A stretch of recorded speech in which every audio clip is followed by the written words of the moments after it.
Hey guys, Joel Frank here, market analyst for YouTrading, and in today's video, I want to talk about one of the key drivers of dollar yen, one of the most important currency exchange rates in the world, the difference between, or the exchange rate between the US dollar and the Japanese yen. And the key driver that I want to talk about, that if you're going to be trading this asset class, you really need to know about this and be monitoring this, is the differentials, or the differential between government bond yields, long-term government bond yields really, in the US and in Japan. Um, as the differential between these two bond yields shifts over time, that tends, and has been the case recently and for a long time now, that tends to have an outsized influence on dollar yen. Why is that the case? Well, I mean, think about the scenario where, say, yields in the US are rising and yields in Japan are falling. Well, that means that US assets are becoming comparatively more attractive to investors. Institutional investors obviously play a big role in the flows going in and out of Japan. You've got these massive pension funds and that kind of stuff, which shift huge sums of money chasing yield from safe assets like government bonds, and that basically has a big impact on the currency pair. So let me show you sort of what this actually looks like when we talk about rate differentials, and we can talk about like the last year and a half or so.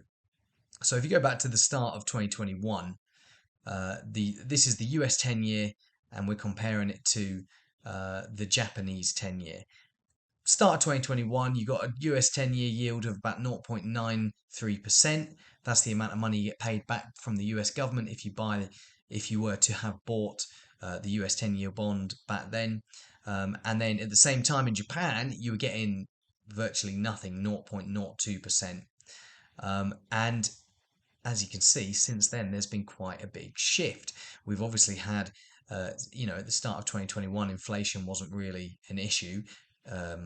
We've now had this massive global surge in inflation, which hasn't really impacted Japan, but it's impacted a lot of the rest of the world, like the US, and that's pushed the Federal Reserve and other major central banks, excluding the Bank of Japan, of course, to raise interest rates aggressively, and that's had this massive that's put this massive upwards pressure on yields. So now we're talking about a US 10-year yield of 3.7%, whereas we're talking about a Japanese 10-year yield of 0.23%.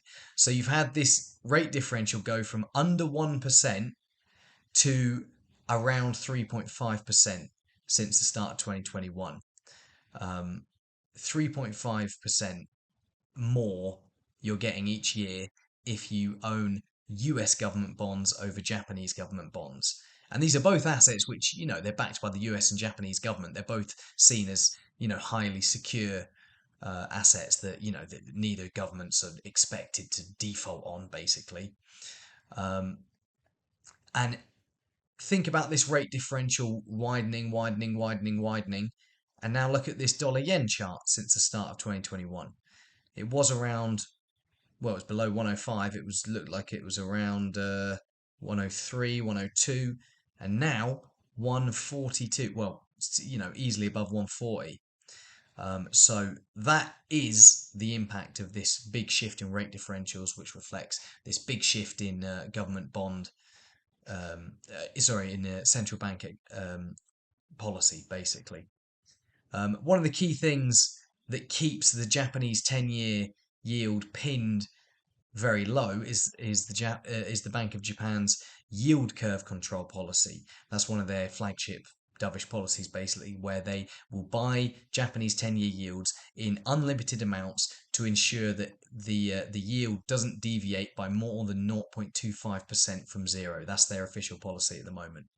And that pretty much explains why dollar yen is so sensitive to just, in particular, moves in the US 10-year.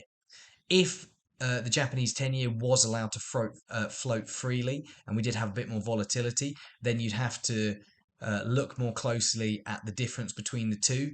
But really, with dollar yen, because of the way that the Japanese 10-year is pinned at zero, you can kind of just be looking at the US 10-year, and then you kind of know what dollar yen's going to do. But anyway, let's talk about things a little bit more like what's going on in the market at the moment, um, and what we might be expecting for dollar yen next. So you can see that I'm recording this on Friday, and on Thursday we had this big jump in the US 10-year yield. Look at that, it nearly rose by 20 basis points. Obviously, we had the Fed earlier this week who were very, very hawkish in pretty much every way. Their dot plot was hawkish. Their tone on the continued need for aggressive monetary tightening, it was all hawkish stuff. We've got markets pricing in the US, the Fed taking interest rates above 4.5% now next year, in wake of the recent much hotter than expected core CPI that we had last week. And this initially pushed dollar yen to fresh multi-year highs above 145. Remember in the video earlier this week, I was talking about this 145 area. And I was talking about how I was expecting a break above there. But then do you remember that I also said that there's a bit of a wild card here because you've also got the Bank of Japan potentially intervening in FX markets as well at the behest of the government. And that ended up happening, which is why you had this massive volatility and this violent correction after that break above 145. And now we're settling around 142. But the thing is, the way the tide is going, in bond yields, US yields continue to rise. Japanese 10-year continues to remain pinned within the Bank of Japan's target range for yields. It seems it's going to be a difficult task for the Bank of Japan and the Japanese government to turn the tide, pretty much. We've had numerous examples in the last couple of generations where governments and central banks have attempted to prop up their currencies and they haven't been able to. And how much is the Bank of Japan actually going to do to try and stem this slide in the yen? Well, they're probably not going to draw a line in the sand 145 and they're not going to openly pledge, but attempt to actually keep dollar yen below it. I think their target here is more just going to be to slow the depreciation of the yen.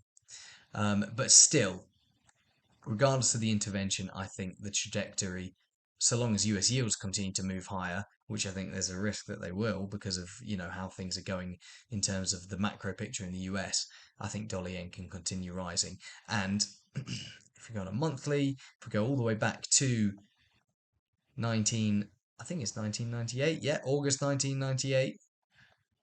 The target that I'm looking at is this. I've gone way past it with that arrow.